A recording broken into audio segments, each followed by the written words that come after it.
Welcome to another edition of the Corner Booth Podcast here at the Snowdon Deli. I'm Aaron Rand from CJD, along with Bill Brownstein of the Montreal Gazette, and our very special guest today, Kiefer Sutherland. Welcome. Thank you very much. This is so cool. Thank you for coming. Singer, songwriter, actor, and now whiskey maker, which is why I guess you're in Montreal, right? To talk about this whiskey and its creation. Yeah. So Quebec is the last province that we had to get to kind of unify our product in Canada.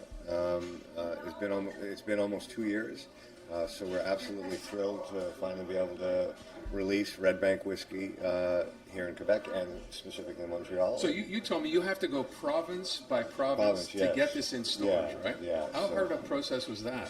Well, each province has its own set of regulations, rules, and more importantly, schedules. So obviously they have, for our purposes, whiskeys already on the shelves, and so they're going to have to remove one to allow space for ours.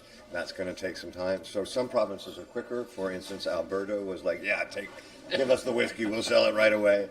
And other provinces took longer. Ontario took quite a long time too. And then Quebec is the last one. And so for us, just to be able to go around the world now and be able to say that, as a Canadian brand, that we're in all the provinces of Canada is really important. So what sets your whiskey apart from other whiskeys? Because, it's just better. Apart from that, next question. Yeah. So as a Canadian whiskey, there are two elements that you have to have. You have to have a wheat profile and a rye profile. Right. And for instance, Canadian Club had a very high rye profile. Right. Most Canadian whiskeys have a tendency to have a flavor profile that goes down to the Kentucky bourbons and the United States, and that didn't make sense to me. We're going to make the whiskey in Nova Scotia, which means New Scotland. Why aren't we making a whiskey that goes back to that? And so we took the rye profile and lowered it considerably, and we raised the wheat profile considerably. So our Canadian whiskey has a taste profile that lends itself back to Scotland as opposed to the United States. And still has a hint of probably bourbon or... A little. It has a caramel note, which can kind of give it kind of a sweeter texture. It's also not a very heavy whiskey. It's like the single malt can get very heavy and very smoky. That is not something we wanted to accomplish either. And so Michel Marcel, our master distiller, really created what I think is an incredibly elegant kind of whiskey, and very proud to call it Canadian and very proud to take it around the world. So let me just hold up a bottle. Oh, we don't have a bottle. No. We drank it last night. You did, but it will be in SAQ stores. It's now in SAQ stores already. Yes. Yeah. Okay. Yeah. When I first saw this, and I thought to myself, Kiefer Sutherland whiskey, I realized, of course, and you look down the list of how many celebrities have gone into this business. Yeah. George Clooney, The Rock, Beyonce, Drake, everybody and anybody, most of them tequila, as it turns out. Yeah. Why did you choose to do this overall, and why whiskey? Well, I'm going to address the first comment. I'm going to differentiate myself from kind of a lot of those people kind of take a stamp and they put it on a bottle and it's a big kind of corporation that has built the whiskey. I've been a part of this process with 3 partners from the very beginning, from the inception of the idea to the making of the liquid, to the designing of the bottle, to going through every province and kind of launching it. So it's a very personal project for me. I don't want to speak for anybody else. And I think some of those people have done an incredible job. Obviously, Ryan Reynolds and George Clooney were incredibly successful with their beverages. For me, I wanted to be able to have a Canadian product that I could travel around the world with. For instance, something I didn't know, the continent of Africa is a huge whiskey buying population. It's a real status symbol there. And so this is a great opportunity to kind of have a product that you can take to that market and kind of brag about the country. Right. And so that was the impetus for doing this in the first place. I happen to like whiskey, which I don't think is a secret. And so it made sense, and it's a great excuse for me to spend time with my friends. There you go. I should have seen this coming because 7 years ago, I heard you and your band in concert, a terrific concert at Club Soda, and one of the songs I believe you sang was Not Enough Whiskey. Not Enough Whiskey, yeah. And basically, so we should have just learned from that something was coming. Yes, yeah. Well, thank you for that. But it was the concert itself was very interesting, and because a lot of people go into when they see the offspring of famous people doing something outside of their usual, and very skeptical. But reviews that you got, I mean, not just here, but across the country, and the Guardian and all the rest, and people said they bristled at the idea of a hobby group because you weren't that. You were basically doing your own music. And where did this all come from? Well, I've loved music my whole life. I've played my whole life. I started playing violin when I was 4. I wanted a guitar desperately when I was about 7, and my mom said, well, if you play the violin, and I believe that you're serious, if you play the violin until you're 10, I'll get you a guitar. And she was true to her word. Got me a guitar. I never picked up the violin again. And the guitar was just kind of my friend. It was with me everywhere. I wasn't a very confident singer, so I was just really a player. And at some point, I had written a couple songs, but I was very shy about those. And I had some friends that were wonderful musicians who kind of made me feel much more confident about both the singing and the writing. But I should point out to people that the music is very old school country, not what people might expect from you. It's George Jones, Hank Williams style. It's got some of that, and whiskey sodden, and some of it has evolved into kind of more rock and roll. So it's stuff I like to listen to. But so yeah, so for all of the reasons that kind of, it was a slow process to get comfortable to doing it. When I finally did, I have to say, I was so nervous about what the response was going to be, and if anybody ever showed up. And I will forever be grateful for the last 15 years.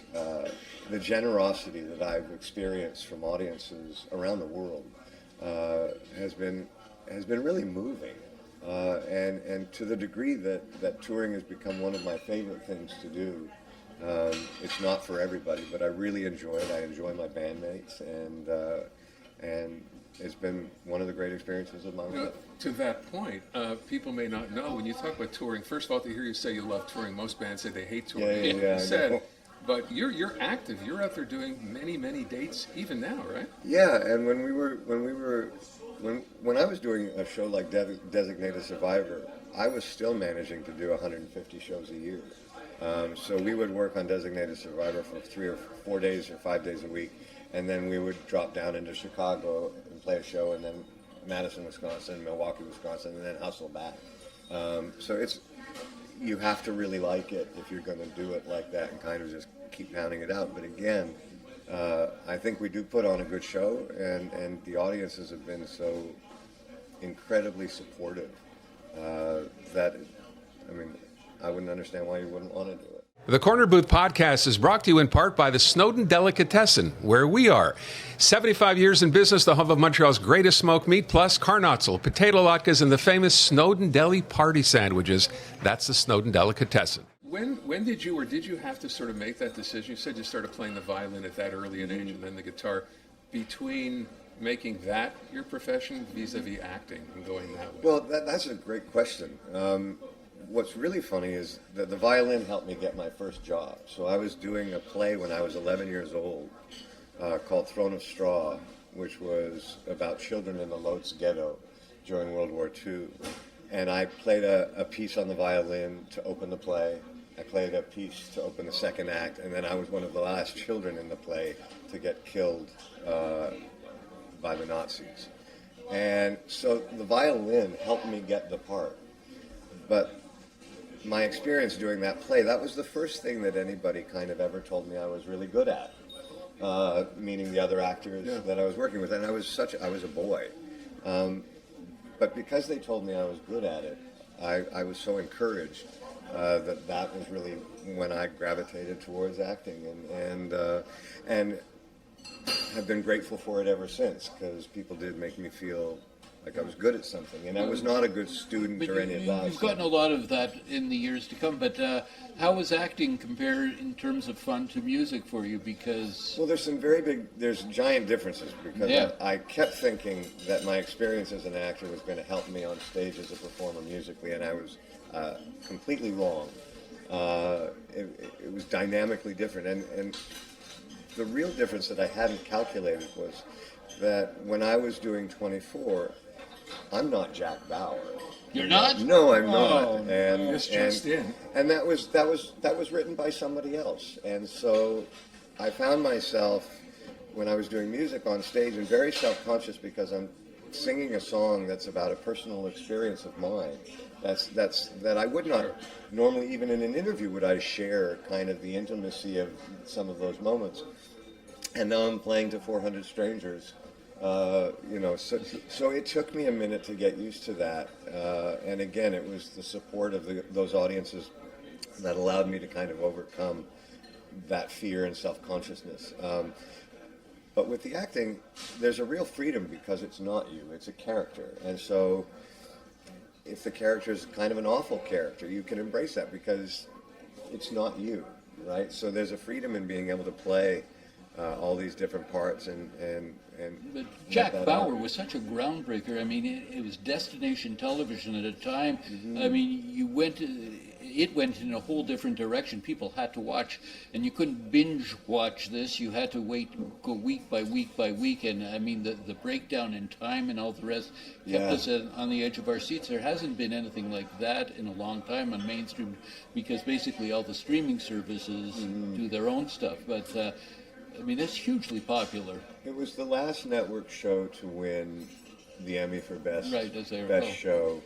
The having to wait a week to watch the episodes was really great for us, but it also helped us create another way of watching it. We had the DVD sets. I think we were the first show to do that, and like my dad would not watch it when it came out. He would watch it when the DVDs came out, so we could watch it when he wanted, and that kind of is what led to streaming, for better and or for worse. I was just so glad to have a job at that point. I was coming off a 10-year kind of part of my career that was less successful, and so I was, again, really glad to have a job. My daughter was 9 when we started, and by the time we finished, she was graduating from NYU. Wow. So it also allowed me to stay home with my family. Sure. And it was the closest thing I've had to a regular job. And then you went to Designated Survivor, which I also liked, and you were the president. Yes. And that must have, well, how did that make you feel? Well, I think it was an amazing opportunity because I think, first of all, David, it was written so beautifully. And the idea that someone becomes the president unwittingly. So this is the President of the United States, by virtue of this circumstance, of a very violent act at the Capitol, is the last person in succession for that job. He hasn't campaigned. He hasn't made any promises. So he's allowed to govern with common sense and what he thinks is the best thing for the people. What a revelation. I know. And so as a concept, as a story, it's kind of, it not only explores how complicated some situations are, and things are not always black and white, and we examine that, but we also examine what it's like to be able to do the right thing for the people, and I think that had a significant impact on the audience. And let the record show that you never once, as president, wanted to annex Canada. You didn't want to turn us into a 51st state. No, we were all friends still. Can I travel back with you, because you talk about timing being so important. So you'd grown up in Toronto. Eventually decide you have to make a move. You go to New York, and then a series of events ends up bringing you to LA. Yeah. Really your first big role. How did that play out? So I moved to Los Angeles. I had a 1967 Mustang. I lived in it for a while, and I had a great car, but I had nowhere else to live. And so I lived at the beach for a little while, and it hadn't occurred to me how actually easy that is, because they have showers at the beach, so you can wipe the sand off of you. So it's a cold shower, but it's California, it's 75 degrees, and so you take your shower in the morning and you go to your meetings. And the very first job I got in Los Angeles was with Steven Spielberg, and he had written a television series called The Mission, and it was with Casey Shamosko and Kevin Costner and myself. And the great thing about being hired by Steven Spielberg, other than getting to work with Steven Spielberg, is that any other meeting you go to, they're going to give you the job because Steven Spielberg just hired you. And so from that, I got Stand By Me with Rob Reiner, who is still the only person to this day that cast me after a reading. So we had done the reading for the part, and he said, "You've got the job." And it was kind of one of the greatest... As opposed to "we'll let you know." Yeah, it was one of the greatest afternoons of my life. And then very quickly after got Lost Boys and then Young Guns. A Few Good Men in between. Well, A Few Good Men was a little farther down the line, but just those films in the span of a year and a half was just life-changing. And Stand By Me certainly... when that was the huge success that it was in that summer. Aaron can still sing that song. But I won't. So those were really nice moments, and it was just, I think we had talked earlier once, if I had been 2 months earlier or 2 months later, things would have been very different. So it was just very fortuitous. And lucky for me that I got there when I did. And do you remember going through a time where you thought, I don't know if this is going to work, or what am I going to do, and living in your car? And... All the time. And the great thing about it is that I was so young that you've got all the energy and hope in the world, right? But the other is that you've got real fear that you're just going to end up coming home and, hanging phone lines up in Northern Ontario because you left school at such an early age. And so all my eggs were in one basket. And if this didn't work, I was going to be working for Bell Canada in the tundra somewhere. How much encouragement did your dad give you into acting? My mom and my dad both didn't give any one way or another. What I was really grateful for was initially my mom and dad both wanted to kind of stop me because I left school and I left so early. And when they realized that wasn't going to work, they said, "Okay, well, go do your best, and if it doesn't work out, we're here." And once I kind of had their blessing to go forward, I felt really confident about that. So I was always grateful for that. And it's very funny. Like, my mom and I very rarely ever talked about work, and my dad and I never talked about work. Talked about baseball. We talked about baseball, we talked about the Expos, we talked about, oh my God, the Expos are moving. We talked about my brothers, we talked about my kids. We talked about everything but my dad still gave me the one piece of advice from an actor to an actor that I will never forget, and it's the one piece of advice that has stuck with me for 50 years. And he just leaned over. I didn't ask him a question about it. He just leaned over and said, "Don't ever let him catch you lying." And I went, "What?" And he said, don't ever let them catch you lying. And what he meant, and then he said, for instance, if it's written in the scene, and the character then bursts into tears, if the writing in the moment and doesn't get you to that point, don't fake it, because they'll catch you. And of course, like any young person, I faked it once and they caught me, and I never forgot it, and I've never done it again. I'm not going to name the movie because I don't want people going to look up a movie that I wasn't my best.